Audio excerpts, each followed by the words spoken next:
Yes, thanks, yeah. Okay, it's 9 o'clock.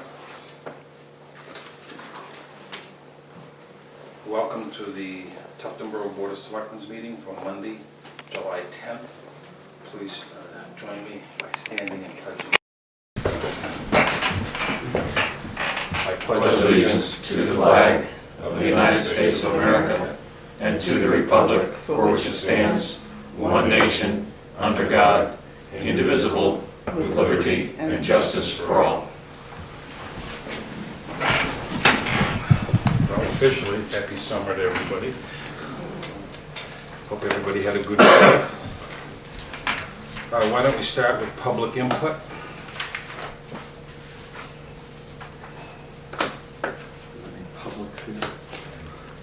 Satisfied for the moment. You're only semi-public. It's a red letter morning. Why don't we start with our appointments, and we'll start with the library.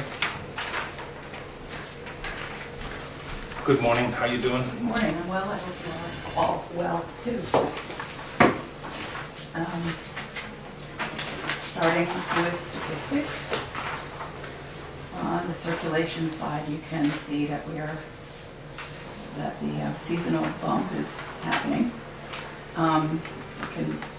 You can, tell in adult fiction, and then looking down under museum passes, all of our passes are in now, and all of the attractions are open, so those are getting used pretty heavily.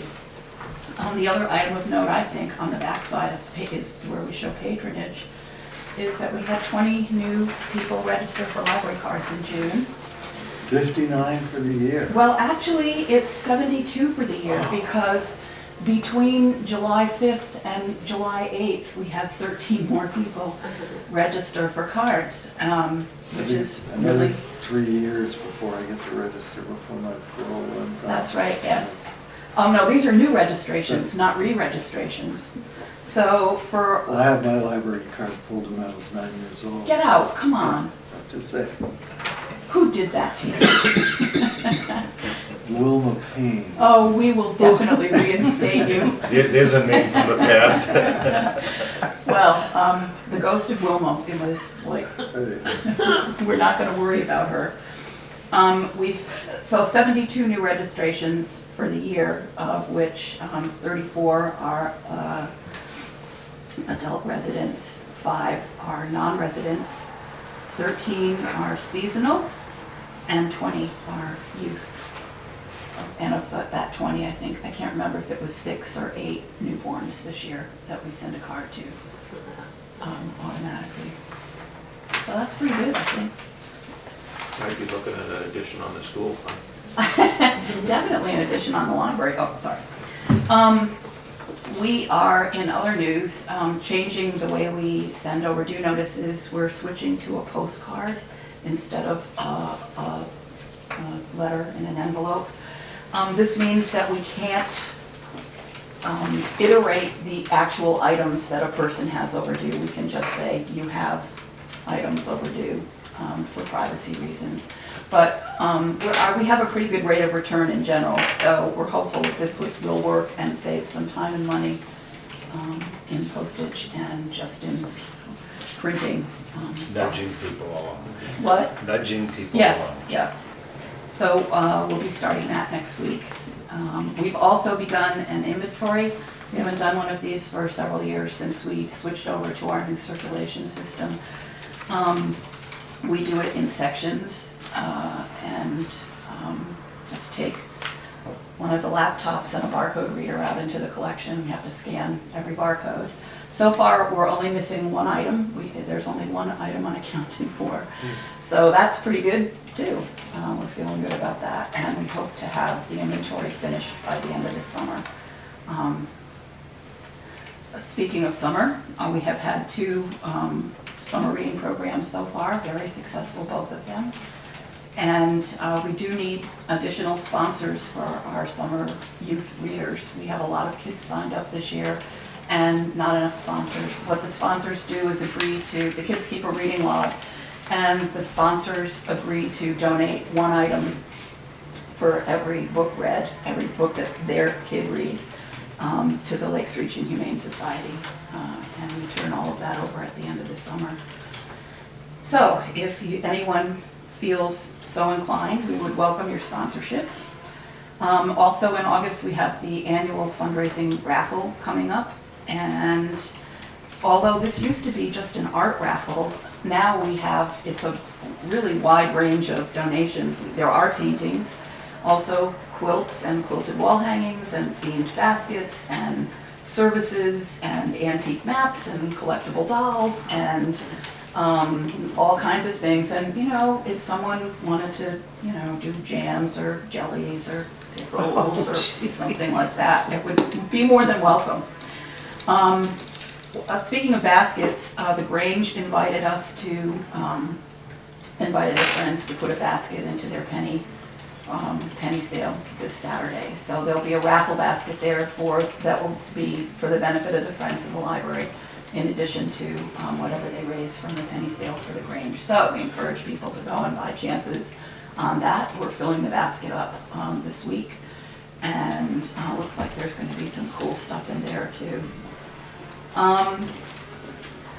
We're going to need some new computers in 2018, and I'm just wondering, we do have a service that we use called TechSoup, which sells donated hardware and software to nonprofits, and we belong to it.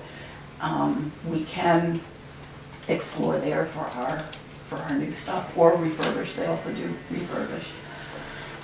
Was the library equipment included on the CIP?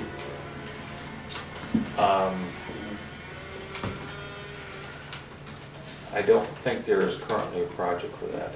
I mean, if it's over $10,000, then it would be a CIP project, but I don't recall that we've got one for that, and I don't know that the magnitude of what you're talking about, whether it would rise to that level anyway.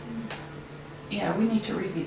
Do we have an aging process on these, or? Well, I thought that's what you were establishing here when you did the database of computers, and we did the same. We did that information and passed it over here, so it's here on file. So yeah, but the computer in my office is 7 years old, and it still works fine. But it's probably time to look at something newer.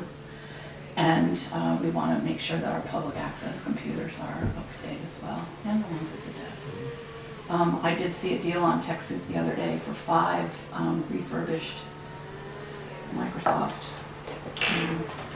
compatible ones. That was like $1,000 for all 5. Pretty good deal. But I'm wondering this is a strange library town thing. All we get is a gross budget number. We don't actually get a budget from you. yeah, you do get a budget from us, a line item budget. It's not included in this review. No, it's not.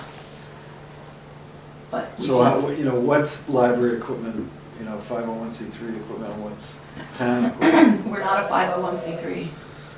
We're only tax deductible because we're an arm of the municipality. So it's 170c3 that we're not, So where does your revenue go? Where does our revenue go? Well, everything that we collect from fines and book sales goes into the collection line item. Everything that we And collect, that comes back here. No. It stays with, it stays with the This is where library. it gets funny for me. If you're collecting revenue, then where does that revenue get expended? It gets expended, we put it in our budget. All of our anticipated revenue Yeah. per municipal budget law goes right into our proposed budget. There's a separate, we identify it in every line item, what we expect to receive in anticipated revenue. So, like I said, some stuff goes directly to collection, and that's by law. Fines have to, I think that's state law. Everything that comes from the copier or printing goes into supplies. We buy, paper and toner and all that kind of stuff with that. Other donations get designated as the donor requests or as we see fit if they don't express. But now we're looking at a capital expense. And should we be looking at it from the standpoint of the gross town budget, or should we be looking at it from the standpoint of your budget and your revenue?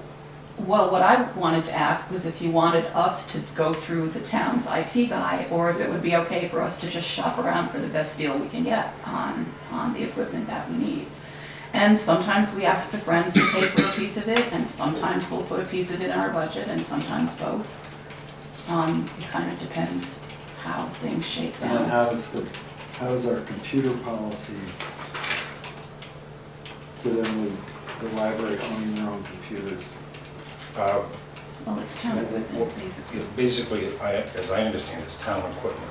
The nice thing about the library is, forget how the legislature describes them, they have always tried to make sure that all of their policies are in tune or parallel with the towns. So I can give her a copy of the I mean, if computer it's policy. town equipment, then we should be doing it just like we buy a computer for Jack Parsons. I mean, that would make Yes. sense to me, Yes, rather than buying used equipment for one division and new stuff for somebody else. Plus, you don't get to, it's not really an asset if you're buying used equipment. Well, we can get new through TechSoup too. I agree with you there. For all too long, some of these departments, have patched and bought and traded and what. Well, and you run into the situation we have with one department where the individual went out and bought a computer and Right. is using it as a department computer, but probably using it for some personal use as well. And then bought software that goes with it. Right, and then you don't have any control over the software that's going in. Everybody's linked up. It just would seem more reasonable to me to get our computers from wherever we get our computers from. And Yes. if you need to, then put in a request. Call it strength in number or, Yeah. Well, of course, the library is separate from town government, so I think this is a question really that the library trustees need to answer for you. An advantage from where I sit to being involved with computer court is that he's familiar with everything else that it has a program in place to ensure that that computer security and vulnerability are addressed. And certainly to be engaged there isn't a bad thing for you. But We don't really have the same security issues that the town does because we don't have a server. Our server is in the cloud, and we don't have a network. Our computers aren't networked. But security is always an issue or a concern. Yes, it's different because you're not running all your computers connected to a server in the building, but you still have a vulnerability to malware and that sort of thing coming into the system. So, as I said, my opinion, your question is a question for your trustees with respect to whether, where you want to go in sourcing your hardware.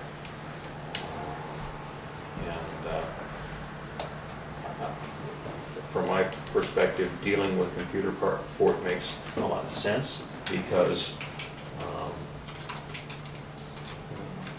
again, he understands and is working with our situation here with all of the town departments.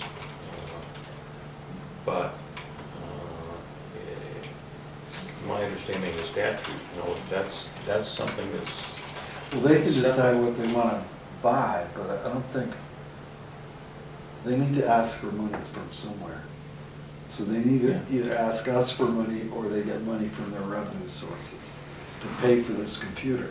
So if they're going to ask us for money, I think we do have a certain amount of input into how, we're going to give you the money, obviously, but my advice would be to you know, join up with the rest of the cowboys here and be part of the computer family that's Tuftonboro. Well, I thought that there might be some economy of scale if we were buying through the Good town. point. Yeah. Well, as far as service is concerned, you go out and buy a used computer, you're on your own, or you got Geek Squad or somebody to come in to fix it. Yeah, these are all, they come directly from Microsoft or other, you know, the companies and their warranty by the companies.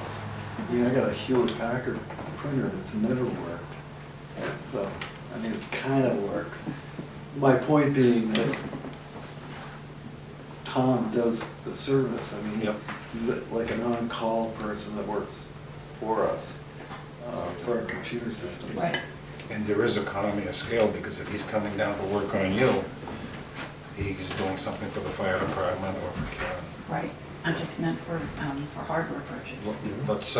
Let's work together. Okay, that's fine, you know, we'll talk to him about getting a price for what we need, and we'll look at TechSoup and see if there's a difference, or what's the best way to go going forward. Does that sound like a plan? Sure. Sounds like a plan. How'd you make out on your ceiling repairs? They haven't happened yet.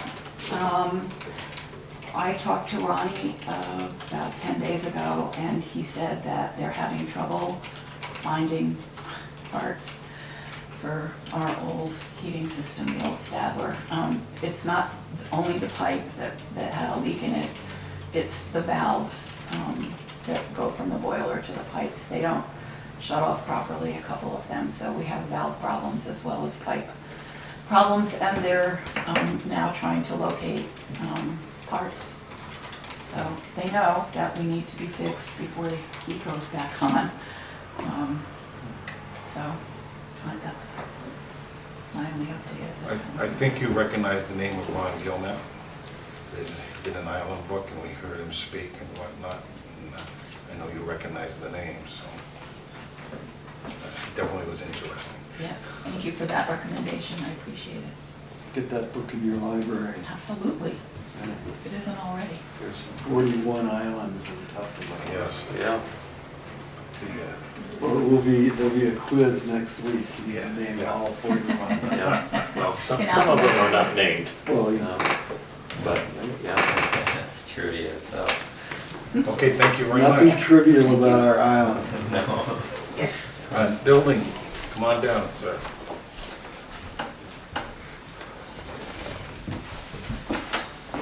Good morning. 13 new homes, 57 building permits, and 193 inspections.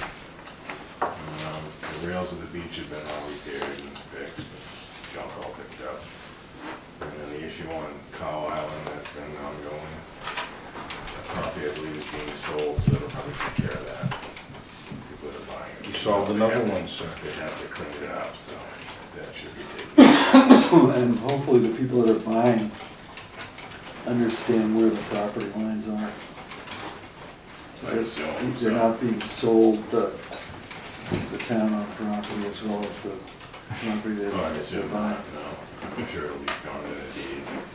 I think it's one of the neighbors up there that's buying it, not the neighbor to the right, so. So, Special thank you for your efforts at the town beach before it Sure. got busy Yeah. in cleaning it up. And Yeah. also the way you re-engineered the posts so they're not hidden under the snow. Right. And you did some adaptations there. Again, you stepped up to the plate, thank you. we had some correspondence about the places that need cleaning up in addition to the Cow Island. And I place. responded to Rick from that. so. Yeah, the one, the ongoing business question. I'm wondering whether the planning board needs to send them a notification that they haven't done a site plan review. Or some other, I mean, there's some question as to whether or not there's any need to get. Yeah, there is a need, you know, because There it's is. just, you got one answer from one person years ago, and he was. But I'm wondering if an official letter from somewhere in the town, Okay. or we could do it as a. Well, he's select- been done that, and he's done it, I mean, Rick's done that to him as well, that he needs to go. Right, but I don't think, I mean, Go we there. need to start instituting fines in these situations. Right. And I think we need to maybe as Board of Selectmen need to write him a letter saying, this is the process Right. you need to follow. Yeah, I've done that and told them that, or told them that, and Yeah. it's Is just, the it stops for a while, then it picks up, then it stops and it picks up. As a member of the planning board, is that something that they'd be receptive to, or what's your take on it? Or is it something you'd be willing to bring up to them? That's fine. Why wouldn't we send him a letter? I don't, I that's why I think suggested. that's a it. step Maybe that's at what this we should point. do. Outlining the process that he needs to go To say through. that a board hasn't done it because he's under the opinion that one board member years ago said I could do this, and so it's all set. I have no problem. So I think we ought to send him a letter. That's your recommendation, right? That's Rick's recommendation. And you're on the planning board.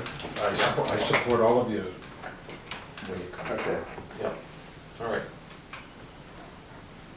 Okay, we'll work on that project. Okay. And one of those people have a deadline of August 15th, so. Right. And we'll just have to see if she makes it. Yeah. She took 2 bags yesterday. That's nice. So if we go another 30 days, it's 60 bags. That's not bad. She'll probably make it. Thank you again for your efforts. Transfer station, come on down. How you doing? Good, how's it going? Blair's not too much for you, is it? Yeah. Who said that? Right. He tones it down because of mine. Yeah. It's got a filter on it. Monthly totals for June, 9 solid waste compactors and 12 CD containers. 1 mixed paper shipment out, tractor trailer load, 22 tons. We got $1,534 revenue. 2 scrap metal loads, 17 tons, $750 in revenue. Used oil pickup, 155 gallons. No revenue on that, but it is for a good cause. I know there was talk when we put that building up of putting a waste oil heater. Yeah, we don't, our requirements through DES are we aren't allowed to take commercial oil. And at the numbers we have, it takes about 3 times as much collection for us to make it worthwhile to go to a waste oil burner. And there are some difficulties with waste oil burners. It takes space. You have to have a clean tank, a mixed tank, and so it's a lot more equipment and space requirements as well too. So at this time, until we collect more, the other problem with it is over the years that tank's been there. Obviously, there's been impurities poured into it, a little bit of water, a little bit of antifreeze. We have about 11 or 12 inches of impurities on the bottom of that tank. So the max 250 gallon tank, the max we can get out of it's about 150 gallons, which takes more pickups, which and they're not the most timely of scheduled events. It's kind of like last on the priority list for them. So we're going to have to get that cleaned out at some point in time. The same company does the clean out of the tanks, but their truck blew its engine. The one truck that has 3 containers in the back, separate containers. So we have to wait till that truck gets fixed, but I'm going to schedule that. There'll be a cost to it. I'm not sure how much it is, but we have the money to take care of that. The total revenue at the end of the June is approximately $42,500. At this point last year, the June last year, revenue was $32,000. So we're up about $10,000 on revenue. The containers for last year at this point this year, solid waste containers were at 45 at the end of June. At 2016, we're at 42. So we have three more containers this year than we had last year. For construction debris, we're 51 containers. 2016, we're at 49, so we're 2 more. So our increase in the budget lines for those 2 items, 2 or 3% increase, given the extra increase also in CD, we should be right on track for the year. And for plastic, 13 containers, last year's 13 containers at the same time, so we're exactly on there. Once the construction debris final numbers come in for June, the shipping totals and the tonnage, I'll accomplish the mission that you asked me to do as far as the analysis on where we stand on construction debris. And that will also bring into account the possible solutions for pricing with scales, etc. On that. Our buildings were painted. I asked the painter to make sure that the mission was accomplished before the July 4th weekend, which is our first major, real big weekend, and he complied, got it done before the due date and below schedule as far as below price as far as his estimate. So Who did you did hire? very good. It was Wentworth Group, Dave Wentworth, and he's a local Tuftonboro resident. And he did a really good job. I have some pictures. I couldn't get them on the computer, but I have some pictures here. If you want, you know how to scroll through them. I don't. Okay. I've already seen them. If there's any bad ones pop up, it wasn't me.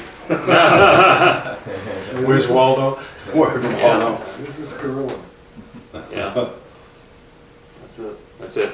Yeah, I took out 5 pictures. Nice We job. used him, and he really did it. And the biggie is when you go back to the first picture. I don't know if a lot of people don't see it, but the compactor doors, where they put the compactors in and out, the bottoms had been dinged a little bit, and the salt and the grime, and they were orange, basically a couple panels up, and he repainted the bottom of the compactor doors, so they look brand new. Also, the doors that go into, that you throw the trash into, were absolutely disgusting. I mean, they had liquid, people stand in the back of trucks and just throw stuff, you know, and it goes all over the place. And he pressure washed and touched up the doors, so everything looks, you know, basically fairly new. He did a lot more trim work, replace and repair trim work, than he thought he was going to have to do. And he replaced it all with AZAC. So It should be a one-time repair. yeah, hopefully. There's still a couple of baseboards down in the bottom of, specifically the 2 compactor doors that come right down to the ground. Not the trim board, but around the edge in the corner, subset in the back there, that didn't really want to get pulling all them up. So there's still a couple of boards which may, in the future, need to be replaced, but he did a really, you know, I just can't say how good of a job he did. So if any other, you know, if we ever get to the stage where we talk about the town getting all of the buildings on a list and establishing a schedule for, which I highly recommend so that it's not a surprise and you don't have to go through a budget jump. And we have, everybody's on there every 5 years or every 6 years, you get the buildings repainted. I would highly recommend him as an input for other agencies too. Hazardous waste collection will be on the 29th and the 5th of August. July 29th will be in Meredith at the Public Works, and on the 5th of August will be at Ossipee Town Garage. You can also go, that's free, 10 gallons, 50 pounds at each one of them. All you have to do is have a Tuftonboro transfer station sticker on your car. You can also go to the Wolfeboro ones, 3rd Saturday of every month. This Saturday coming up from 8 to noon. This is a copy of Right. the poster you had made up, Yeah. and I passed them out to public Right. places and And we have- organizations. There's 3 people that are going this weekend to a lot more of that. to yeah. Wolfeboro, because Yeah. it's right down the road for them. Yeah. They understand they have to pay there, but. Right. You have to pay the going rate there. Island Day is this Saturday, Pier 19. And just a reminder, it's been in the press, it's been in the Tuftonboro, it'll be in the Tuftonboro Times. Should be out today or whatever it is. It's been announced over and over again that for the island residents is not household trash. It's for appliances, construction debris, recyclables, that kind of stuff. It's hard and difficult to get off the boat to some other means of transportation and then ourselves. We do that once a year. Waste Management donates a container, and it's well done for them for donating a container, and it helps us out and helps the island people out, and we don't end up with junk in the bottom of the lake. We got the field mowed this week. We just finished a couple days ago.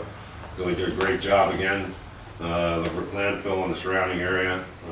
I still don't understand how he gets with that tractor all the way up on the telephone pole hills. I mean, they're like this. I would never do it. He just motors right up there. Bill Williams? Yeah. Outstanding job. We had our backhoe complete the annual service, so all of the transfer station equipment and vehicles have completed their annual servicing requirements. So now all we have to do is, take care of any upcoming catastrophes with our equipment. Carol Miller is still working with our Spectrum, trying to get in touch with some people and contacts at Spectrum, and I'm waiting more information from her once she talks to the contacts. I spoke to her at the Lakes Region banquet, and she was complimentary on how you've handled some of these situations of people not returning your phone calls and like that. So she passed the compliment on to you about your style and your approach, and I can realize that. I know I'd be frustrated. Yeah, it's just like, trying to get the pictures on here to get them down here to put them on the computer. It's just, it gets old after a while, but, it is what it is. I have a couple of things. Yeah, one last thing. I don't know, for our personnel files here in the town, but I asked Kerry Long, who's got some real good administrative, background in banking and experience, and he went out and he purchased some training folders for files, employee files, which I found very, very interesting and for good use. We have training requirements every year, and you always put it on a piece of paper, you try to summarize it up, put it in one file, but you can't remember what the file name was. And somebody asks, when was somebody hired, or when did you get the training for this, or when did you get that? And you're all the time fumbling around. You have all the paperwork inside, but on the outside covers, instead of having to write on it, like I end up handwriting with pencils on my stuff, this is all there. And it's got every date that we've gone to a training event. Can I take a look at that? Every date that we've gone to a training event. And it's right on the top. And if you run out of space, you can turn it over, and there's space for more information on the back. So kudos to Kerry for going out of his way and organizing. I'm looking at the potential to have him move into training and certification officer mode, even though he's a pretty good guy. He's done really good work, and I think you have his folder. He's gone to a cajillion training classes. And he makes sure he goes in pairs with somebody else. Right. No, Chip, this is right in line with what you were talking about as part of the merit program is what are the training Yeah, what have you programs done? like Right. that. And Right, and when somebody says, what have you done to deserve that raise? Right. Okay, the raise is you've gone from step 1 to step 5. You've gone to 34 training classes, Yeah. you know, and you've upgraded on 3 pieces of equipment. And when somebody asks a question, you have it right in front of you, rather than having to go hunt the peck and. Well, and it just becomes sort of conversational Right. rather than Exactly. informational. So I just wanted to bring that to your attention. And, Appreciate it. Good job. Anything else for him? I have just a couple things. Yeah, I got a few Go ahead, sir. Great. The closure monitoring, That is, is that done? amount, no, that ongoing, it goes on all year. There's certain reports that are required. Stantec, and the guy's done that. We just got a bill a little while back for, I think it was $2,200. It's in the neighborhood of $8,500 to $9,000 a year for all of the requirements. Since it used to be 10, I think it was 10,000 at one point in time, we pulled it back to 7,500 because after a certain point of positive readings, with no problem, we could do away with a couple of the tests annually, and one of the tests went to every like 3 years. Stantec and our guy there keeps all that in track, and the only problem we had with them a couple years, well, from a couple years back to back, was we ended up getting bills in March for the previous year, and I said, you can't do that. I gave them a couple of heads up, and I said, basically, the Board of Selectmen have said, if you don't get the bill to us by December 31st, we're not paying the bill. and from then on, we've had absolutely no problems at all. And Lakes Region Hazardous Waste, LR, That is Lakes Region Planning Commission, and that we should, like $3,700, I believe, something like that. right, but that's a one-time expense? That's a one-time shot, that's all done and over with. They'll recompute next year. Yeah, once a year. They'll recompute next year, and according to volume. Are we all set on safety equipment? Yeah, pretty much so. There's been a couple, I put JP Pest for the hornets and the bees in that, Yeah, and that's taken us over the top a little bit on there, but and the electronic disposal, no, that's not the one. Safety equipment, mileage, mileage we're pretty much done. okay. And recycling awareness, you're over budget, but. We went over budget because it cost a little bit more to get the charts made up than what we thought. But I'll save it for Well, November. Lakes Region made the charts for us free. I went to Blacksmith Printing and had them Yeah, it's not, reprinted. well, I'll cover that from. Right, I don't wanna get all crazy about $27.50. Right, over right. budget. Right. I looked down the list. The most important ones for us right now are the salary lines. Yeah, And they're right about spot on. We've had our major training event, which bumped us a little above. We're like 50.2%. we should be fine. But your recycling assistant 3 and. Well, that, because of peak time, is July, August, and September. Yeah, you only We got haven't used them yet. 35%. Right. And that's the same thing with our diesel fuel. We don't get that until December 15th, so that line will stay zero until then. Great, thanks. Yep. Just a couple of things. First of all, you got a copy that was sent to Carrie.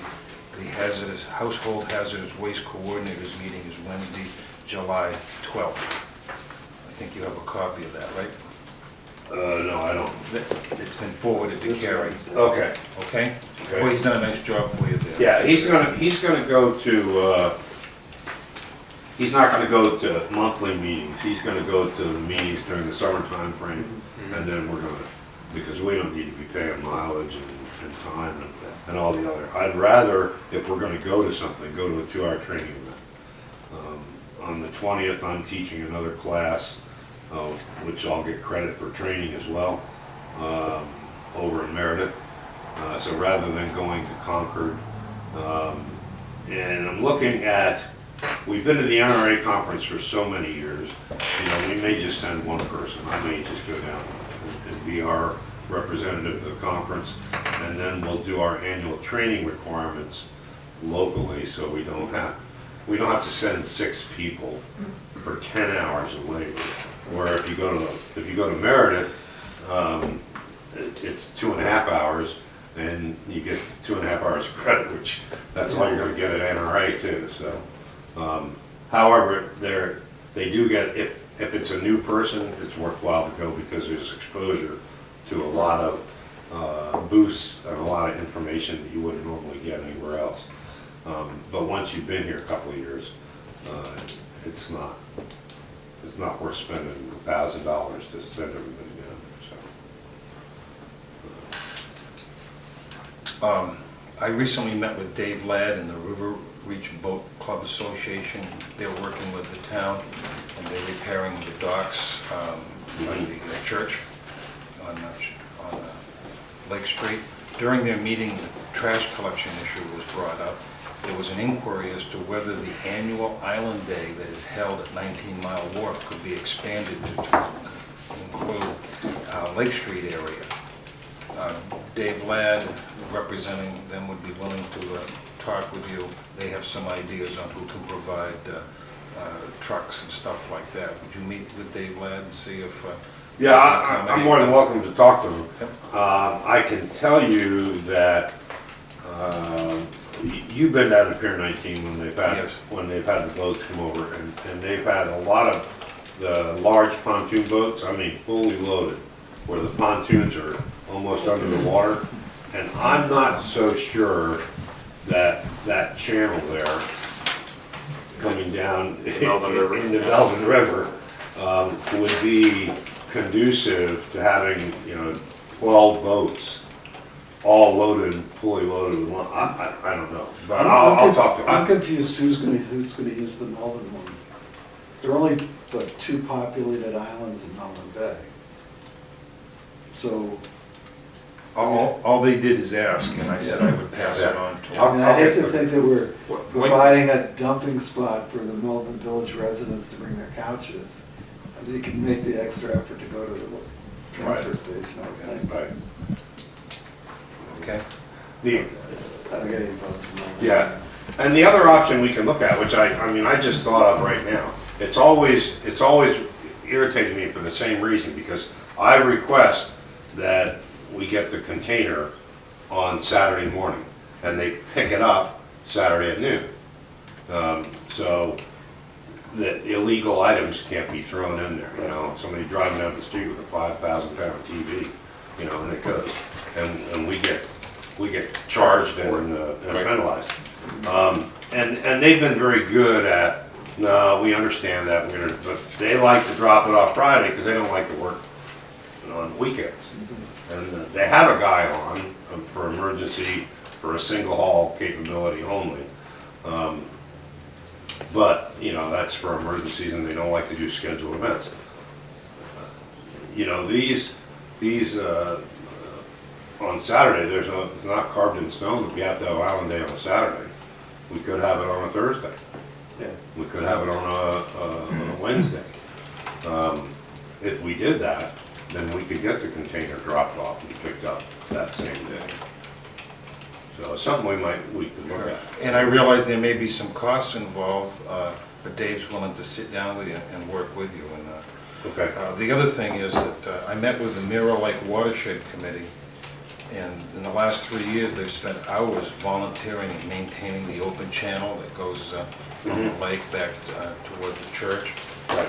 Goes under 109. They've worked with the adjacent landowners, they've worked with DES, and they've maintained the open waterway. Over the winter, as usual, things float down. And this is an annual effort. They asked me if I would go to the Mirror Lake Protective Association meeting and talk about this.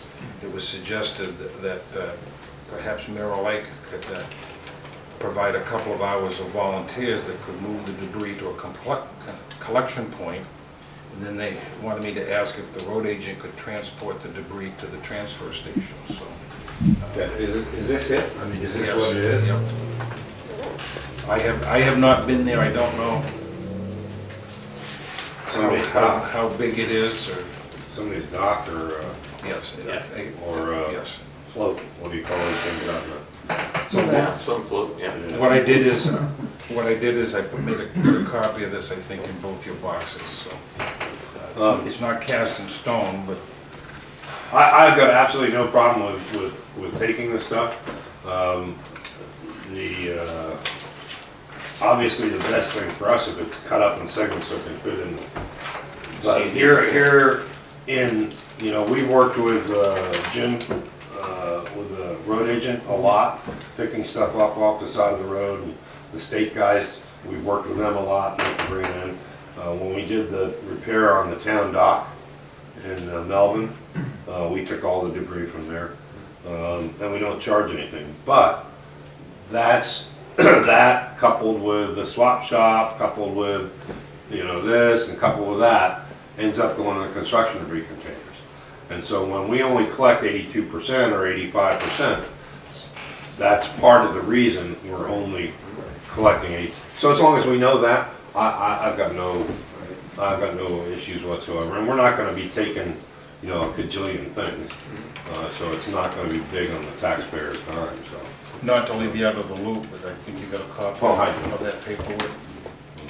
Okay, is it something maybe we can work together on? Not making a commitment, but Sure, whatever, you know, if you guys want to do that, we certainly do that. okay. I have nothing else, thank you for your update. Thanks, Blake.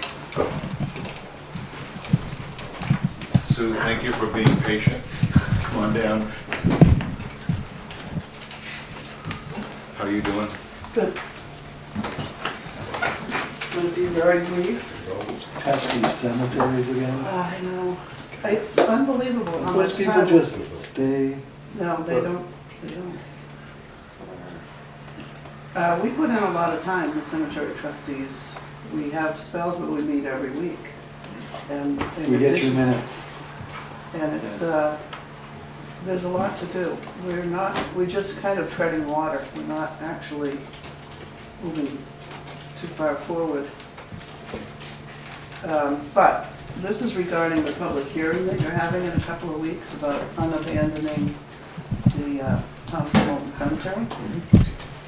And this, just to give you a heads up, that the cemetery trustees will be presenting an amendment at your public hearing. We will be asking that it be amended that the Thompson portion be unabandoned, but the Moulton portion remain abandoned. It's just it's an odd situation. They're like halves, they each have half, they each have their own section of the cemetery. It's defined by the stones. Right. but I There's mean, no it's- wall, There's no intermingling no, of Thompson. no, they're on separate sides. Moulton's. And we Okay. do, we have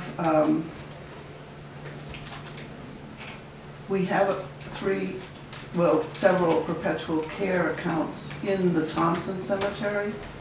So even if that's unabandoned, we have authority to access it and do maintenance on those. But we don't have any for Moulton. And the Thompsons are not related to the Moultons That we know of. that they know of, or that we know of. So they have no authority to maintain the Moulton portion. No obligation to maintain either. But, so it, When this issue came up, we asked the question specifically with respect to that, and went to the municipal association, the legal section, and what they said is you cannot, you can't have it part one way and part another. In other words, you can't have, with respect to a parcel, you can't have a divided interest in an undivided parcel. I've never seen that. It was never shared with us. Okay, well, it can be, Maybe we, let's clear Yeah. that up, so. yeah. So, because we specifically asked the question, and said, you know, the only way you can do that is if they're separate, separate cemeteries, parcels, whatever. I mean, it's, again, the idea I got is it's like any parcel of land. If you have an interest in it and I have an interest in it, then I can't have a different interest in any part of it than you can unless it's divided, because otherwise there's no way that you can identify where one interest is different than the other. So maybe there's a mechanism whereby it can be. Karen, do you still have that? Yep. And would you, send it on to Sue? Absolutely. So Yeah. it was very unequivocal as to that. I mean, maybe we start calling it two different cemeteries. Well, yeah, because there's a Thompson section and there's a Moulton section. Right. Right. And what's the Right. mechanism to make, well, we can't create cemeteries anymore. can we? Well, see, and so if you have, We could agree on the boundary division with the Thompsons, but we don't have any Moultons to. But that's abandoned, so it's the town's responsibility at that point. But If it there's no- remains abandoned, yes. There's no ownership. The legislation is so badly written Yeah. that it's, Well, look at who we have as it creates legislators. these weird situations. And, yeah, okay.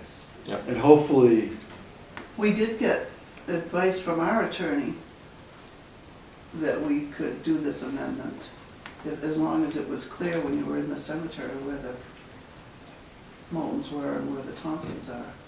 Karen, can you work with Sue in any exchange of information, so we're all, you know, we all want the same thing. We want lawns with square rocks taken care of.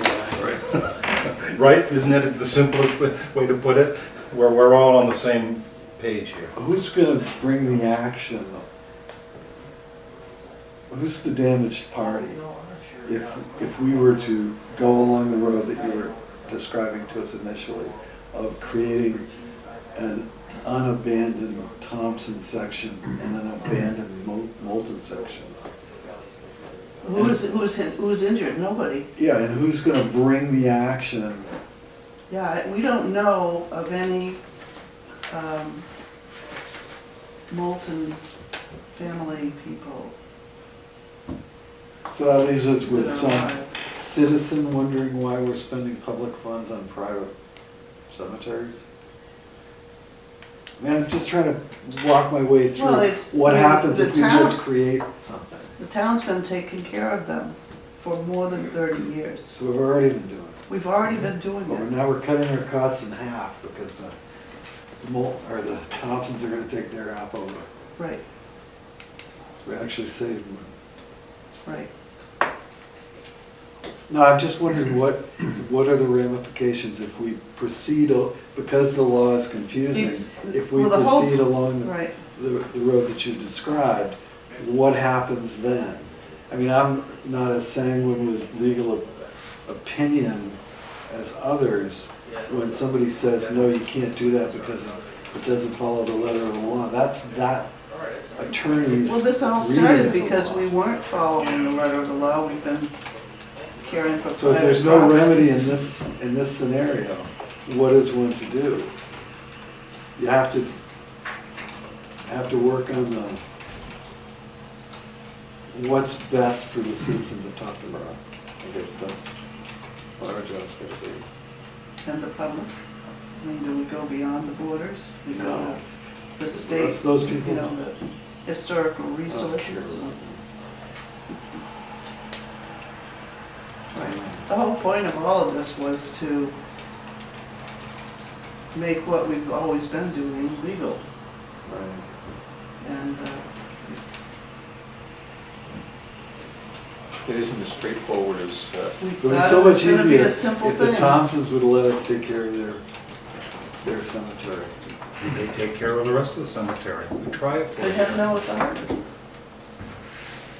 Yeah, we're just We gonna. can't give them authority to take care of the rest of the cemetery. They could do it, you could go ahead and do it, and then it's up to them whether there's any ramifications. We have other cemeteries. Are there any lots left in these? I mean, the Thompson's gonna get buried there, Maybe. so we There might can't be take, some. can't take the whole thing by eminent domain and tell them to go away. Yeah. No, we have other cemeteries in town where private citizens do take care of them. Yep. You know, there's a practical side to all this too. Yeah, they're not But, buried. You know, but you don't need to Yeah, make we're not you- going to abandon those. You don't need to make another career, you know, when you're meeting every week. Right. When is your public hearing? Our public? You are public, yeah, Yeah. it's 2 weeks, Yeah, 25th, something like that. 24th. 24th, July 24th. Yeah. Should we get a bigger hall, do you think? No. No. You sure? We shouldn't rent space, get a tent?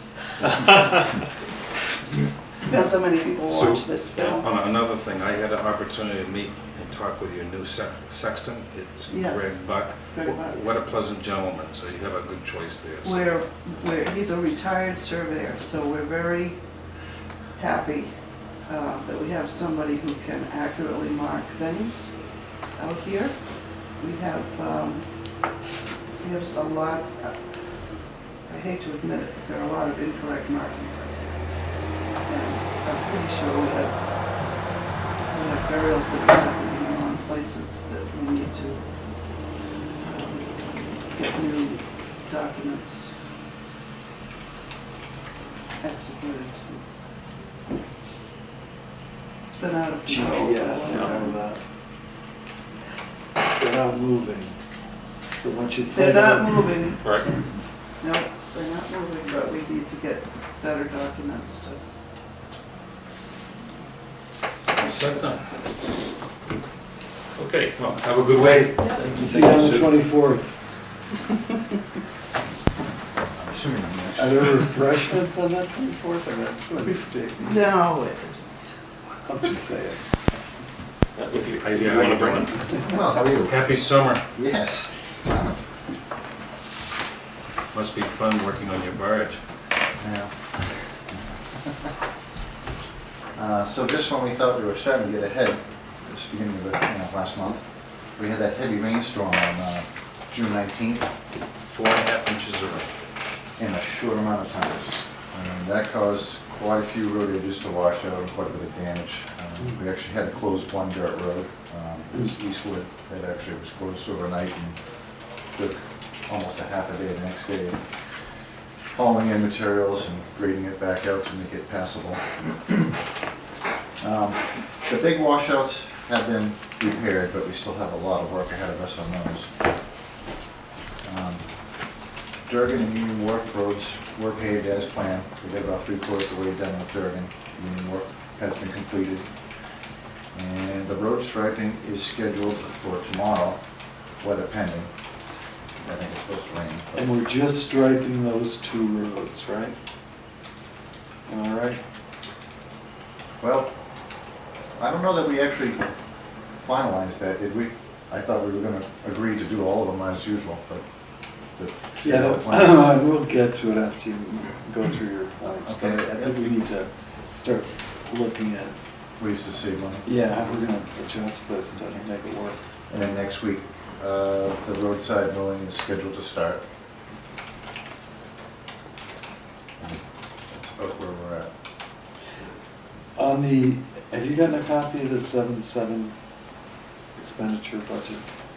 I do, but it's not with me. Is that flooding that happened on the 19th or the 29th, or whatever it was, you were just talking about the 4 inches of rain? Do you have a copy of this? Not on me. Is that reflected in Copy this? for me? I do have it, but it's on my desk. I'm just wondering if it's been reflected in our summer maintenance number. Yes, yep, it does reflect. Okay, so that's already in here, it's not It like is, correct. another expense coming forward. You submit that weekly, right? Correct. Yeah, So, okay. Yep, We can't say anything until she gets back. okay. There are rules, right? Oh, Yes, sir. Yes, Dan, there are rules. Okay. That's a.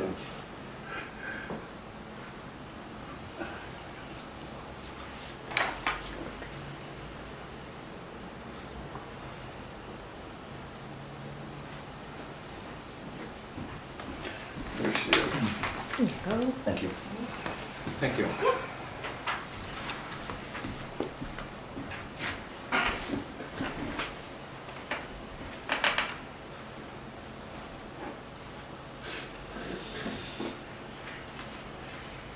Now, what you've expended so far this year includes the money that was, that we hope to, that we're gonna get back from FEMA, is that right? For the March storm, the winter storm? Well, it's not shown in here. It is not shown in here. It's not shown. Okay. No. The expense where- is shown though. Huh? No, I'm saying the expense for that is not shown. Oh, in- yes, the expense, All right. that's why we are negative, actually, Right. on the All tree right. removal, we're negative because of that. We're hoping to, to get Yep. money back. All We right. have a meeting tomorrow on that, and hopefully we'll know And, more. and how much how much is that amount of money? Well, we have the ability to continue on if we have more stuff to clean up. Right. But I mean, so far. I believe we're at 11,000. 3 departments have all, But we haven't gotten confirmation that we're gonna get that money, so. Right.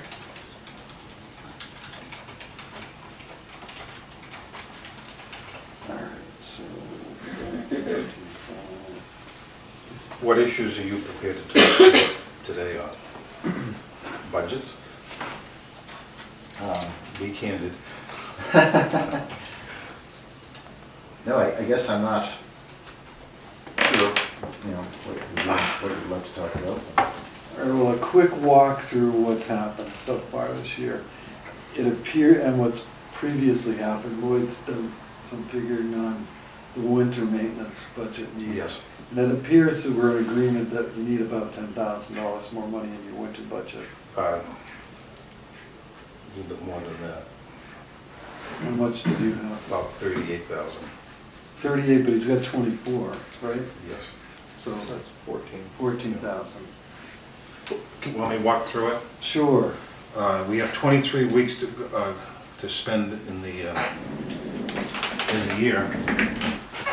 We have $129,000 in change left in the budget.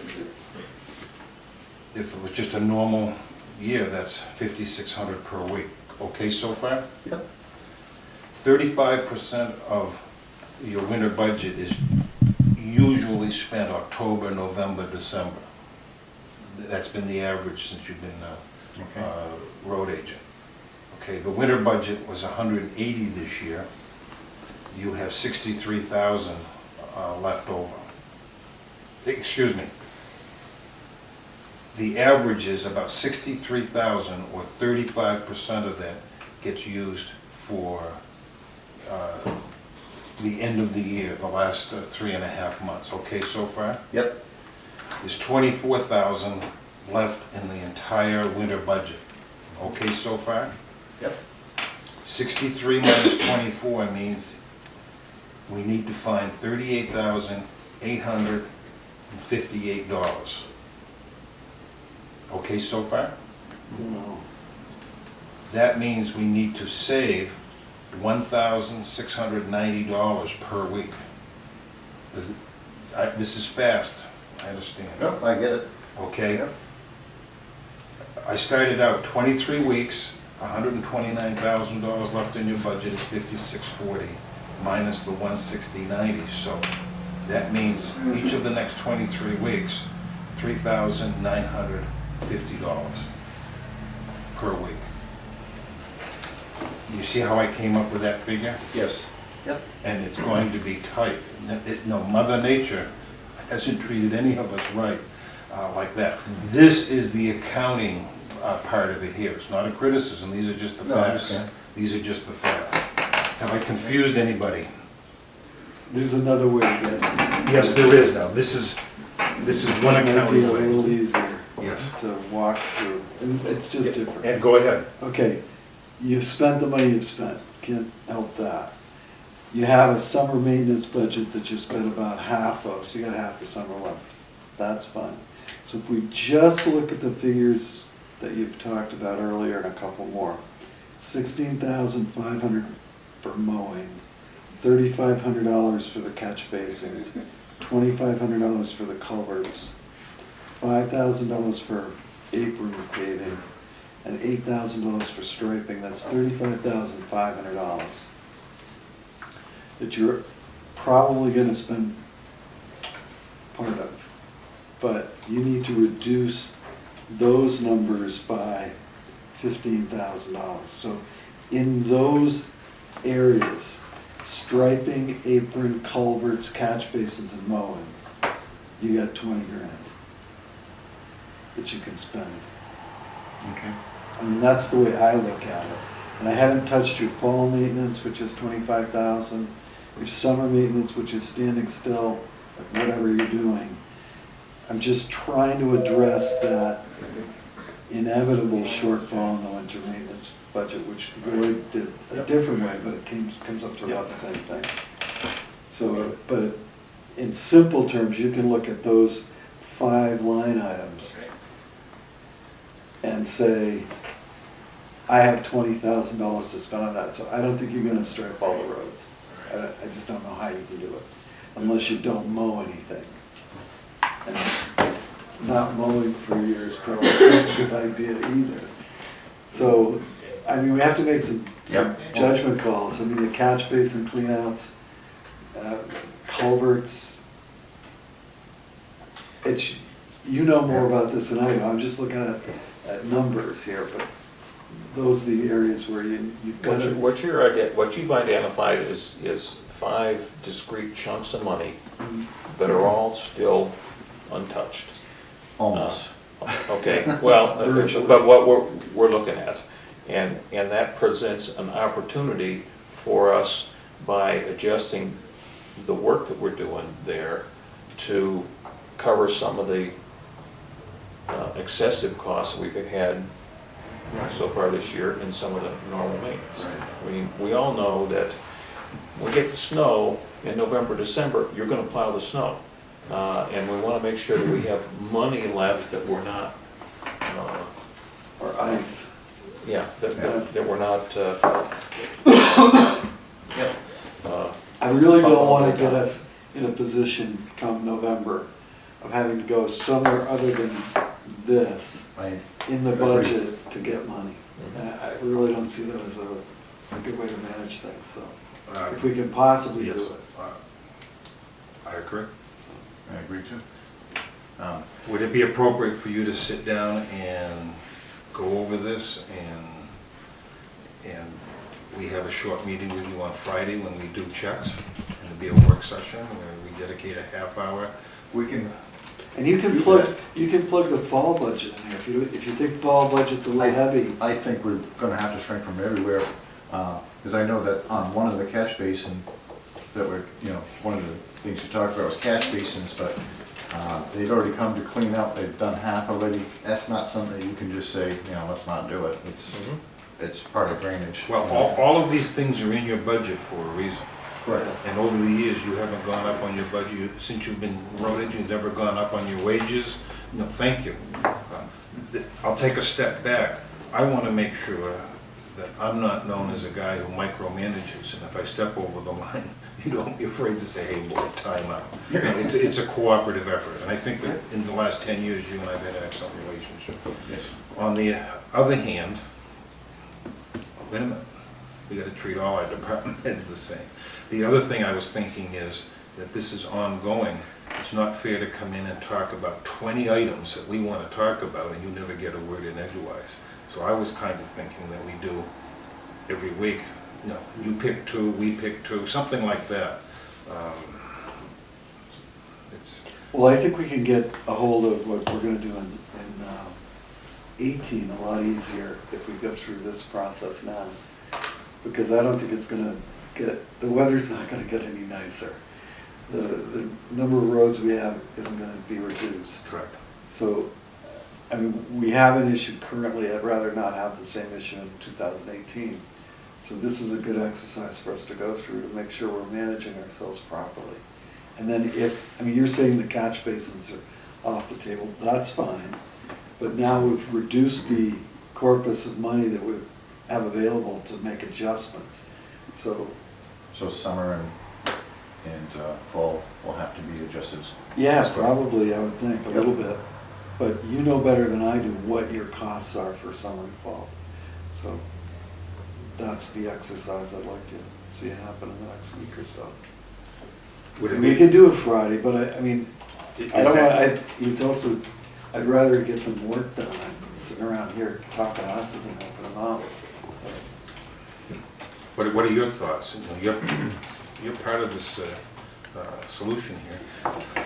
Well, you know, I guess the best thing that I can offer is just try not to go, you know, overboard on anything that, unless we absolutely need to do it. You know, just, When a road washes out, we've no it choice. has to wash out, I'm sorry. Yes.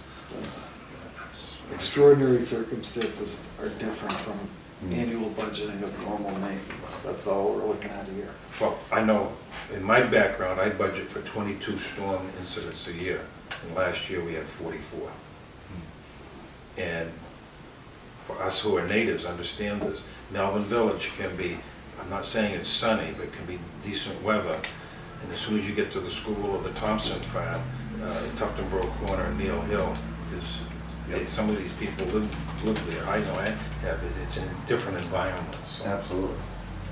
Would it be appropriate, we have to come in and sign checks on Friday, would it be appropriate that we set 30 minutes aside and have him come in and with an outline for us?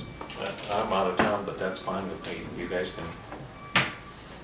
can do that. Yeah, That's- okay, that's bring us not- what you have on Friday. We'll do Okay. a 15, 20-minute discussion. What time? I'll do 9 o'clock. 9 o'clock.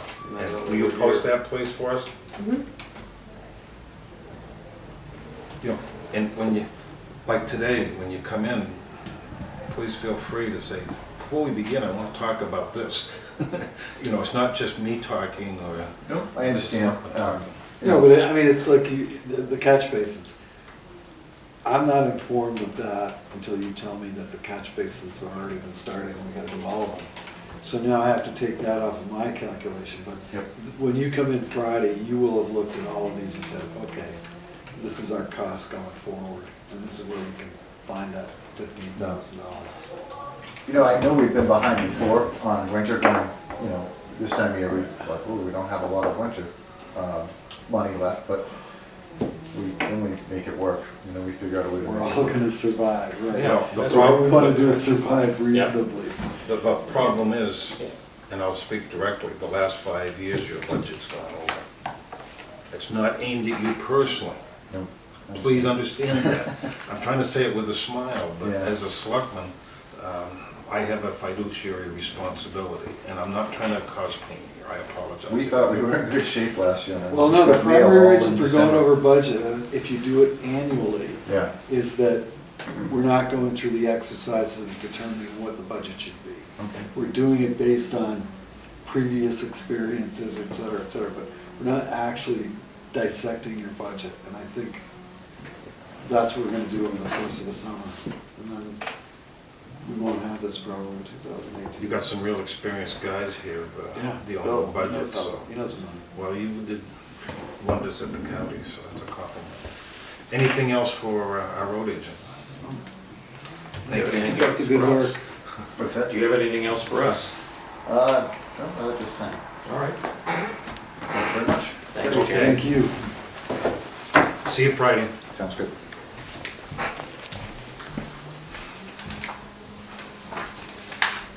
Okay, we're ready for approval of minutes.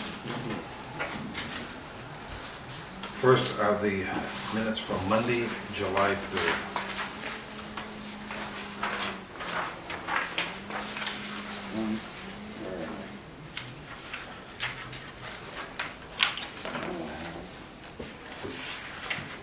Bill, you want to go first?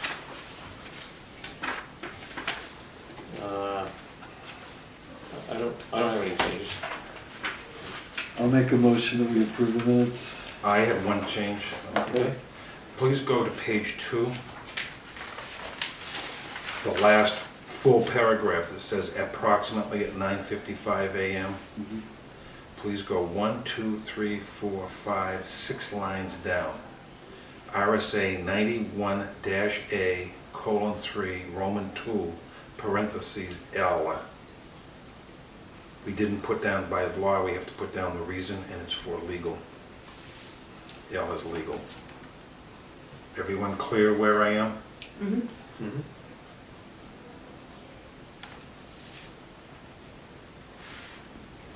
So a lowercase l wasn't good enough for you, right? No, by law, it has to be the, Capital. it's lowercase l, comma, for legal issues. Okay. Other than that, I'll second the motion. All those in favor say aye. Aye. Aye. Motion passes 3-0.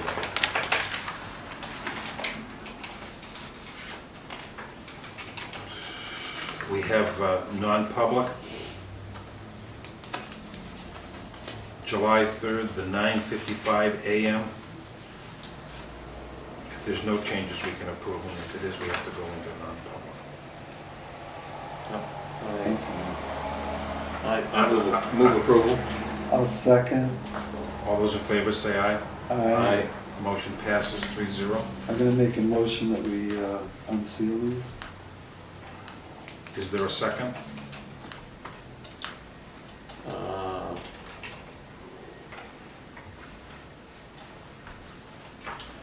I believe, I'll second. for discussion, I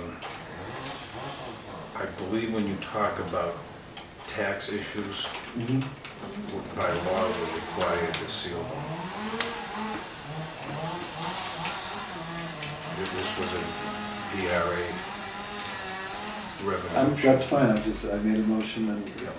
and I'll be glad to vote against my own motion. What I would like to do is, We'll- I'll be glad to research that and get back to you if it's okay. And I'll table my motion. I second table.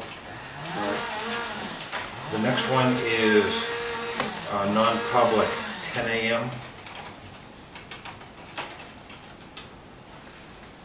Okay. Move approval. I'll second. All those in favor say aye. Aye. I'm gonna make, I'll move that we unseal these minutes. I'll second that. I agree with that. All those in favor say aye. Aye. Aye. Next is the meeting minutes for 10:10 a.m. Move approval. I'll second.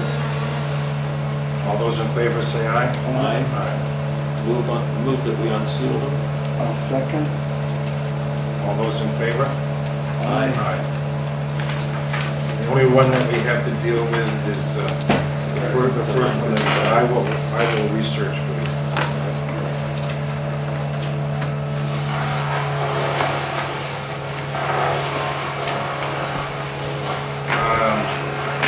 Next is signature file. I can hear you think that, oh, I'm sorry, that's the wrong one.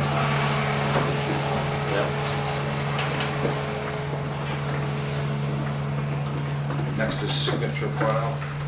This, just for your initials, several building permits that have come in.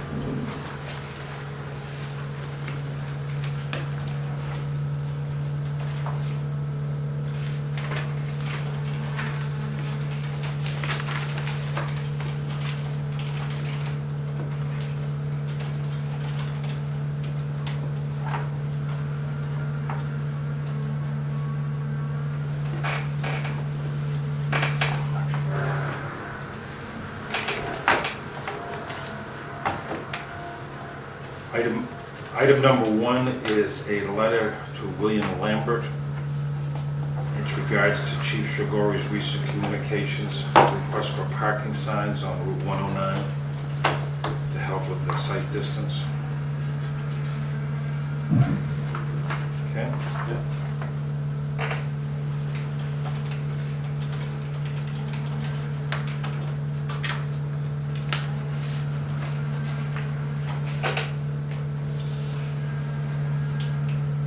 The next item is from Conservation Commission.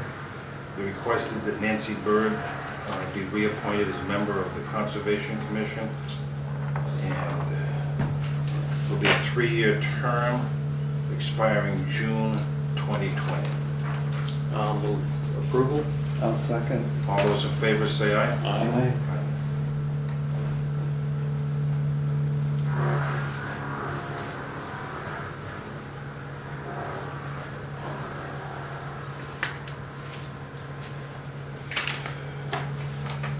Next item is from Jackie Rollins, our tax collector, to collect funds for a yield tax levy for map 4-1-1. Move approval. I'll second. All those in favor say aye. Aye. Motion passes 3-0.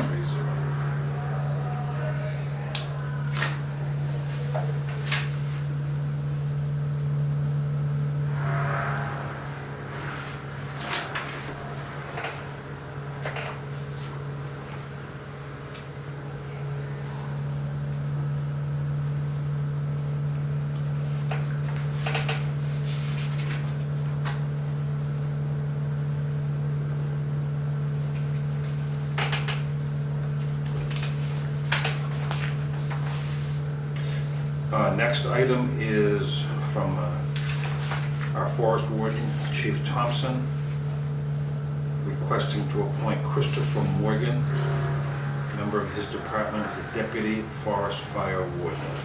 So moved. Second. All those in favor say aye. Aye. Motion passes 3-0.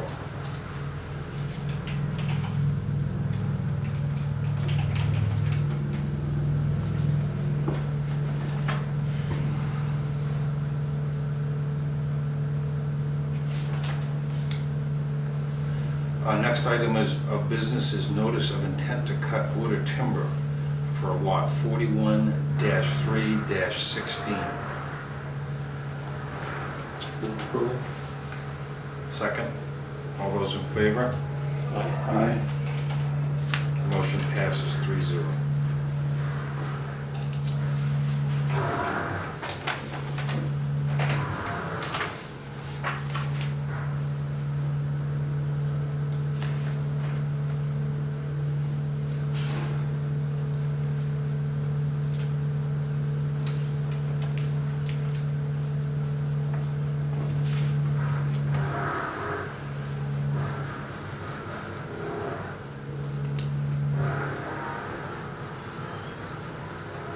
Next is notice of intent to excavate for tax map 55-2-7. So moved. Second. All those in favor say aye. Aye.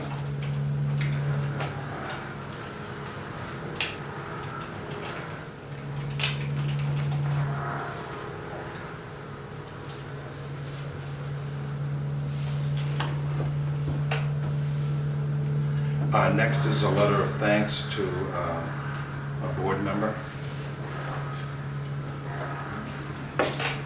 Move approval. Second. All those in favor? Aye. Aye.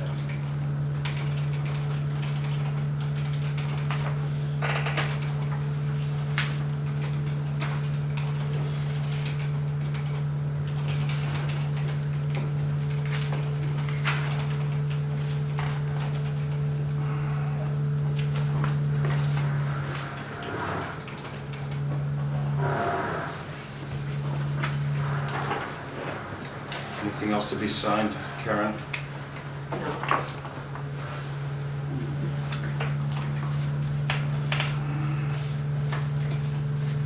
Pass those down together.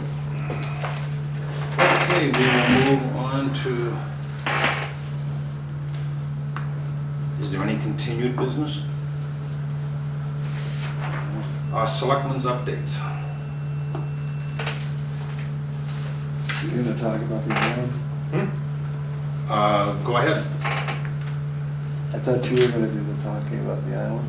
if you want to, go ahead. I did a little blurb. The Board of Selectmen, Fire chief, police chief, and conservation commission chairman were invited for the Tuftonboro Island Association on Ragged Island this Saturday. And we listened to author and photographer Ron Gilmet talk on his recent book, The Islands of Winnipesaukee. I have a copy of Wave Action that they gave us. It's our annual thing. Anything you want to add as far as substance or things we took away? One of the things there was conversation about was the parking lot at 19 Mile. Question came up about possible expansion of the lot to handle additional vehicles. And that's something that I think we want to take a look at going forward. There, in my memory, there is, every year, people have parked along the sides where the shoulder is wide to the south or Wolfeboro end of the bridge area at 19 Mile with trailers and such. I'm not sure there's more of that than in the past, but one of the issues is that they're parked there due to a limited amount of space in the parking lot. Another issue that was raised and discussed was trailer parking and alternate trailer parking areas other than that lot. And I think somebody mentioned that although the transfer station has space available for parking of trailers, they're only accessible when the transfer station's open. So for somebody that may want or need to get their trailer out of there, in a time when the transfer station isn't open, that presents a problem. I mean, it's certainly it's a good long-term place to park a trailer, but for somebody that may be there for a week or something, wants to have access to their trailer when they finish using the boat, that becomes an issue. So those were a couple of items that came up. I think we really ought to take a look again at the permit process. I mean, my understanding from that meeting on Saturday is that permitted parking is available to all town residents, up to 4 passes per resident. And I'm wondering what the need is for that, first. And second, we had somebody store their RV there for the summer. So how do we mitigate, if we're not gonna expand the parking lot to include anything that might happen, how are we gonna manage what we have? And I mean, I don't know why a local resident would need a permit to park there if they weren't gonna leave their car overnight. And the people on the islands are the only people that Union Wharf, launching at Union Wharf. Right, but are they staying, they can't stay on their boat. So it's people that have some reason to be out on the lake on an island overnight would need a parking spot for overnight. Let's review it. Yeah. Maybe the simple thing is expanding the lot. I don't know if we can, but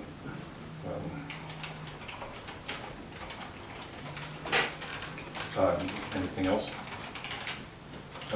No. On the island?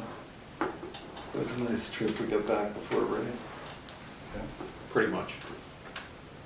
Yeah, a little bit, but not too bad. What else? We'll have public comment after he finishes. What else would you like to speak about? Any other issues? Just an update on milfoil harvesting. The contractor is working in the Milton Village Marina today, which is the last piece of our early season milfoil harvesting. And that may extend till tomorrow, depending upon how quickly the harvesting goes. We haven't found a market for milfoil, have we? Billy Stockman will take all the milfoil you deliver to him. Well, It makes good composts mulch. very well. Yep, absolutely. Any updates you want? I'm good. We already talked about extending Island Pickup Day. Clay will work on that. I understand the concert at the town beach Thursday was well attended, and there'll be more of them,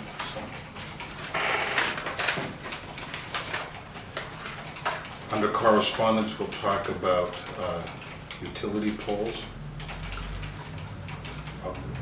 An update on Lake Street River Reach Boat Club. You have a copy of it. On June 25th, I met with the association. They're an organization that owns and operates the dock facilities adjacent to the town's boat ramp on Lake Street in Melbourne Village.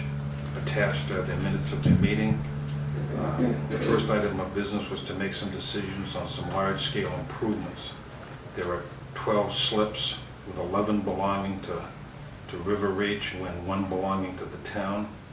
They accepted the low bid for dock work this year in the amount of $21,290, and the town's share of 1/12 would be $1,774.17. Dave Ladd continues to coordinate the organization's activities, and I thank him for his efforts. I've included a map for you, their minutes. The $1,700, are they spending that this year? I'm not sure when they're going to spend it. They do have applied for a permit on June 13th. They haven't received it yet. But you're familiar with the dock we're talking about. Right.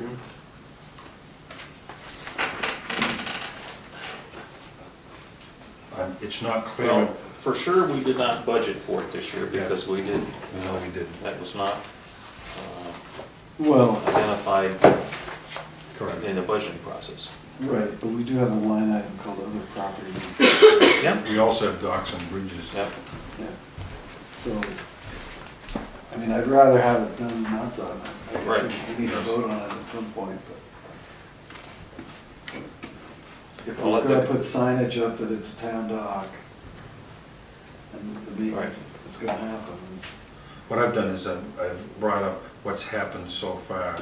I was very careful, like I usually say, is one selectman has no power, only the board votes on these things. And this was not an adversarial or a demanding situation.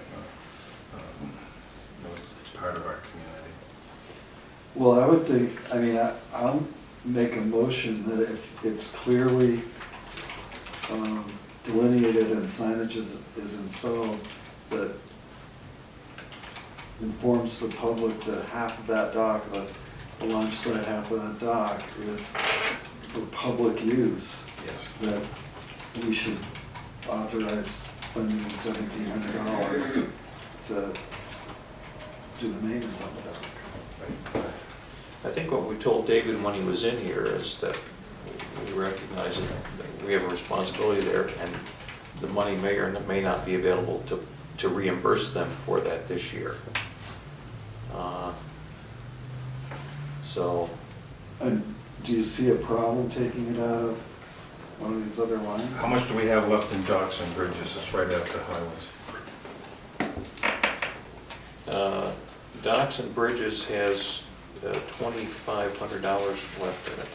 And I know there are some items that are budgeted against that. Is this something we could talk with Jim about on Friday? We've got 6,280 left in other property maintenance improvements. So And I'm sure What that I it's do- budgeted against that as well. what I don't recall is, again, we put the budgets together, a bunch of things get stacked up. Yeah. And just because we haven't spent that money yet,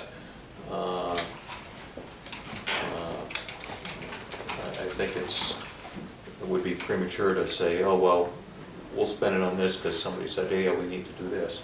No, I'm willing to give it some thought, just like the door property, which is an issue and needs to be cleaned up. But where do we find the money? So I think we're Well, vigilant. maybe that we'll way. do an examination of these line items, I'll look at Right. that, and Okay. see what we've spent, what our expectation was when the budget was made. Okay. And can you remind me that we asked Jim about that Friday?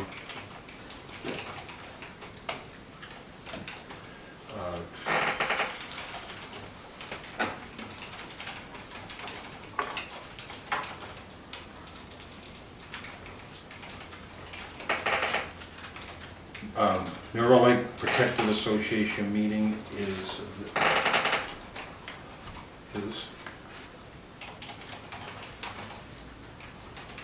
July 22nd at 9 a.m.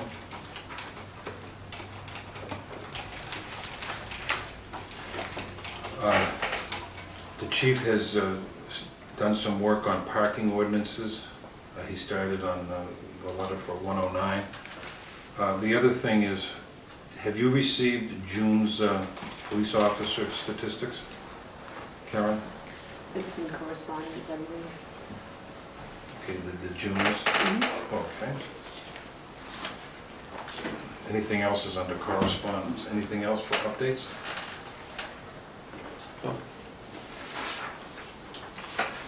Just to review, Clay has a copy of Household Hazardous Waste Coordinators meeting of Lake Region Planning. We talked about expanding island pickup. We talked about Mirror Lake Outlet, and you looked at the pictures. Mirror Lake Watershed Committee was asking about the update of the signage, cleaning the channels, which you wanted to discuss, some of the inlets, cleaning the rain garden and the turnaround, grading of the road, and review of beaver control. You wanted to discuss, or I think you had some research on cleaning out the channels to the lake from the new double culvert. That's true. Last year, when the road work was done, the area adjacent to where the culvert goes through was cleaned out to remove, to remove the siltation that's in there. There is an area beyond that toward the lake that still has vegetation growing in it. And that area, according to two individuals that I talked with that know about this stuff, is an area that you want to maintain as it is to filter anything coming through.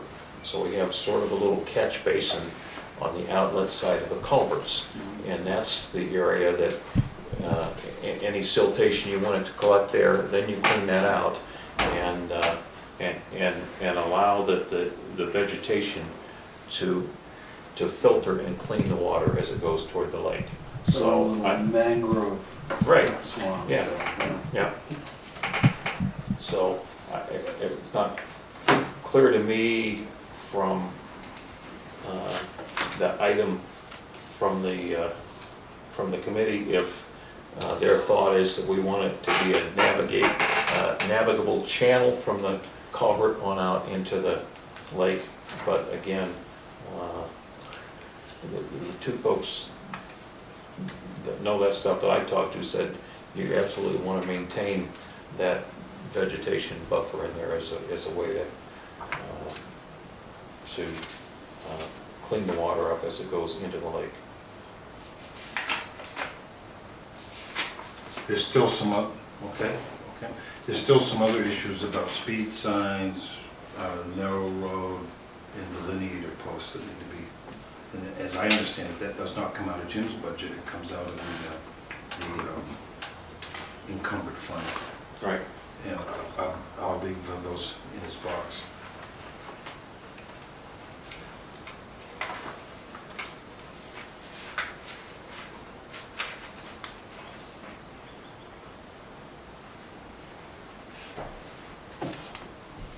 Okay, any other correspondence? You did some research on 31 Yeah. dash 95. Right. Yeah, and it's available to you. Why don't you tell us what that's about? All right. So RSA 31:95B, that's what you're Yep, thank you. is the RSA that allows governing bodies to accept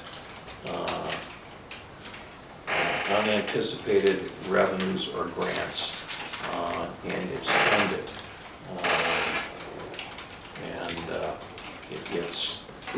The requirement is that if this grant, gift, or unanticipated revenue exceeds $10,000, that you have to have a public hearing before accepting it. Now, that applies to things like Chief Thompson talked about last time, the Firemen's Association giving the fire department a piece of equipment or apparatus.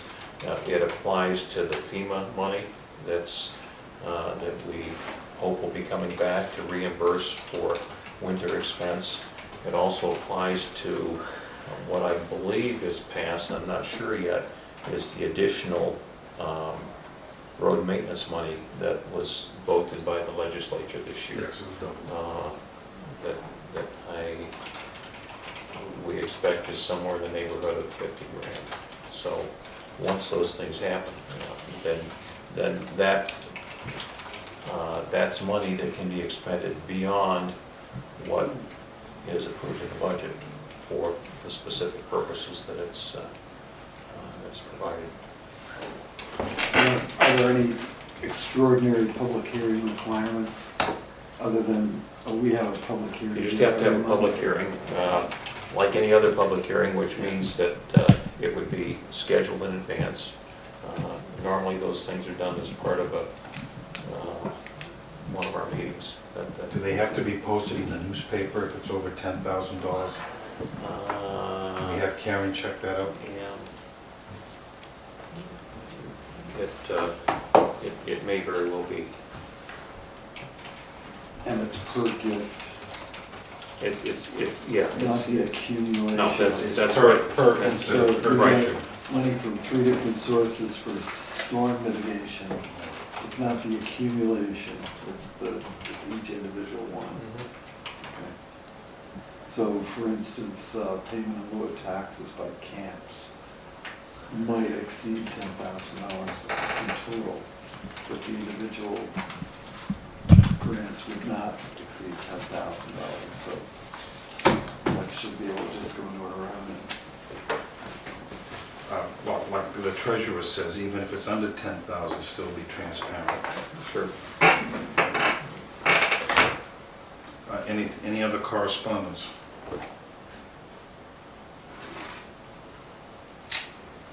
I have some other business to go through here, but any other business from anybody? Public comment? Sure. We used to have a line item for gifts that allowed us to accept gifts and expend them, and I don't think it affected the bottom line. So that would be the question, is this, you're not supposed to exceed the bottom line of your budget. If you got a big gift, could you spend it and exceed the bottom line of your budget in doing so? Well, Yeah, I don't know. the RSA tends to suggest that that's the safety valve, so that you can do that. In other words, we're not. You could always exceed the budget by, 10% or 5% without a problem arising. Some other comments from other things in the meeting. One thing that the town needs to be thinking about for the future, I think it's possibly premature now, but maybe not, is private computer use. All the different boards and committees, people using their private computers for conducting business of their committees. I email our attorney all the time, rather than calling him on the phone. I'm not having a meeting, but I'm doing business. It's on my personal computer. And, right-to-know request could get access to my complete Right. files, so maybe I So should we'd be suggest using, that you don't do that. I should be using the town server somehow, having an account here. And that would apply to all committee members. But I don't think we have the capability to do that here. But I don't know, but I think it's something the town should be working towards. That's been done. It's available, so I can have an account? And all the committee members can? Yes, there's some fees involved, but, for example, I have Tuftonboro.org that I do town business on. I don't use my personal email. I agree with you, we need to address that. We're not currently set up for everybody to have town That's email correct. accounts. But she sent a letter to all the employees saying exactly, you start using your personal computer for town business, and it falls under the right to know law. Right. Right, and That has been common knowledge. what you're speaking to is not employees, you're talking Right. about Boards. members Yeah. of Unpaid boards. volunteers. Right, right. That there should be a town, Yes. Yep. whatever it is that we can use, rather than using our personal Yep. Right. computers. I She's don't know speaking that of full about computers, though, not just, I mean, would you have to come down here to do it? No, you could log on, there's a method to log on remotely. Really? Yeah, you gotta embrace change, because it's gonna keep happening. I think about going the other way and getting a horse. Does Max have more on this? I think that there is a little, conflating a little bit computers and email accounts. And I do think that everybody who's on board should have their own town email account, if nothing else for their own sake, in case there is a right to know request. It'll be easier for them, they won't have to sort through their personal email and just be whatever's in their town account, you know. But yeah, you'd be able to log in remotely. You- So conflate would be in between inflate and deflate. Sorry, go ahead. I didn't use that word. Is that not a word? It is, I loved it, but The non-public minutes, once they're unsealed, they don't get put online with the other minutes. but they're available. They're available if somebody asks. The parking issues, I chuckled when you said how people park on the side of the road at 19 Mile Bay because there's no room in the lot. I think if you go by early on busy weekends, you'll see they park in the road first, and then the lot this fills. is a shorter walk. Yes. Short walk. Yeah. And the boat trailer's in the parking lot, it's supposed to be attached to a car. Right, It's on the sign right there. Yeah. And they're there all the time. right, and they're not supposed to, there's no requirement for the town to provide parking for trailers or for anybody, but this keeps coming back. So that was it.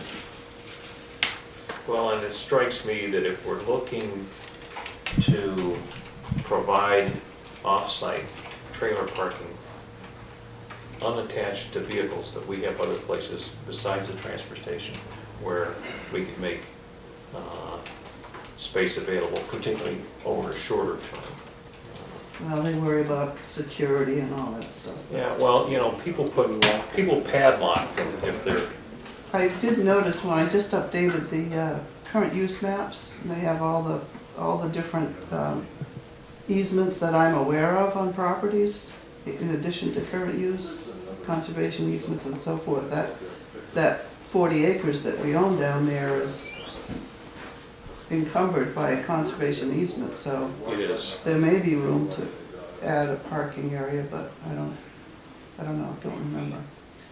But some of the area adjacent to that lot, I think, is wetlands too, A lot of it. so, Yeah, Yeah. but it's just a matter of exchanging uplands for wetlands. There is a strip along It's a system to 109, do that. between 109 and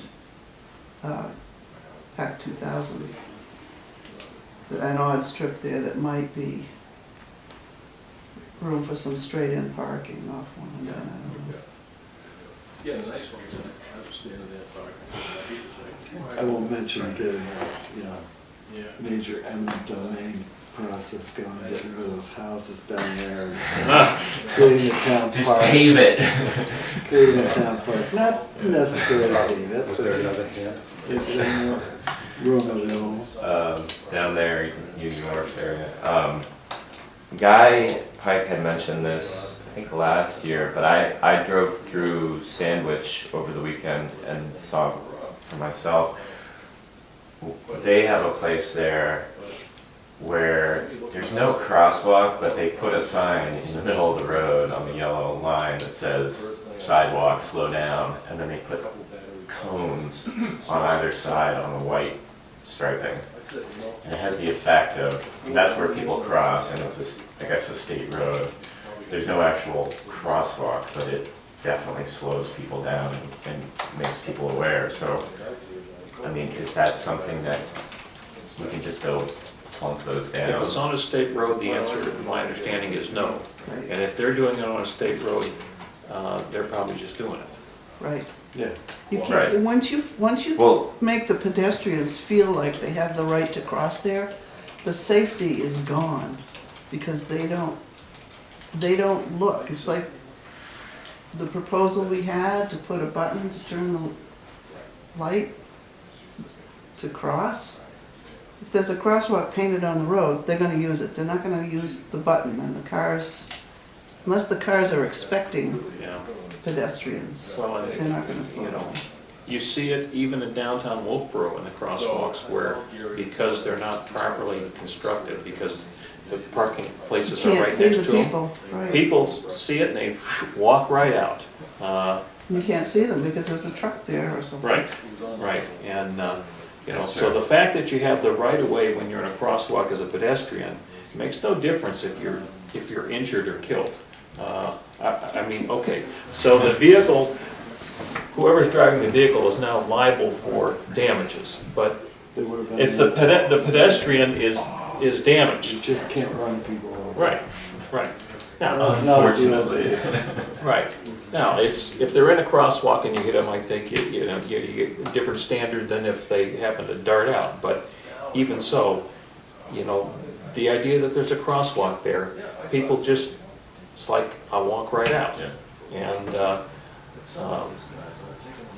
No, there has to be proper notice, but I honestly can't, I have no feeling that the state could present a case against slowing the traffic down on 19 Mile Bay, on that section. They built the road to a 55-mile-an-hour standard, and Regardless that's how of fast that, people want to go. that's, regardless of that, there's not enough traffic on that to make it 55. There just aren't, there's no economic development going on north of there until you get into Wolfeboro. There's no purpose for a 55-mile-an-hour road right there. No, but that's why they build, when they do road construction now, Regardless of that's why like they their built minimum. it that way, there's no reason the traffic couldn't slow down. right. It would last a lot longer, they wouldn't have to pave it so often. Hey, my road is 35 miles an hour. Is it? Yeah, Why do people drive 50? 50, 55. Everybody's in a hurry, aren't they? Are they there?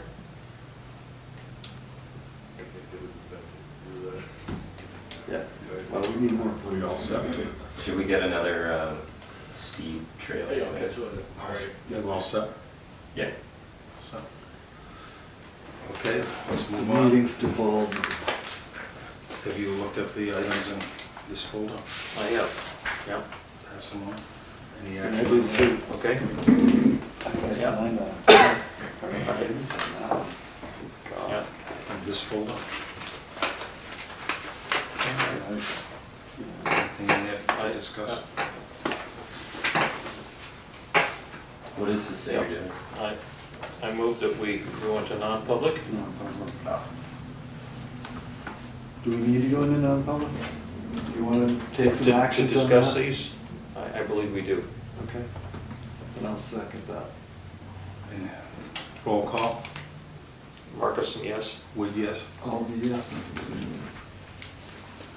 That's a capital L. Yeah, Yes. what's the Not the specific, Capital, Not the lowercase l, what's the specific provision for legal. legal?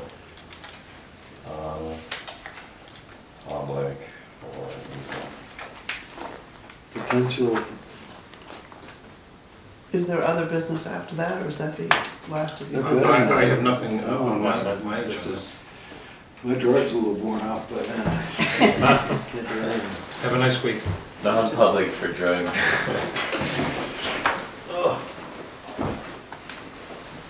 I just gotta check with Jack before we start. Anything in A that you want to discuss? you know what? That's part A. Yeah, that's I think what we need to, Okay. We'll leave that in. we'll switch. All right.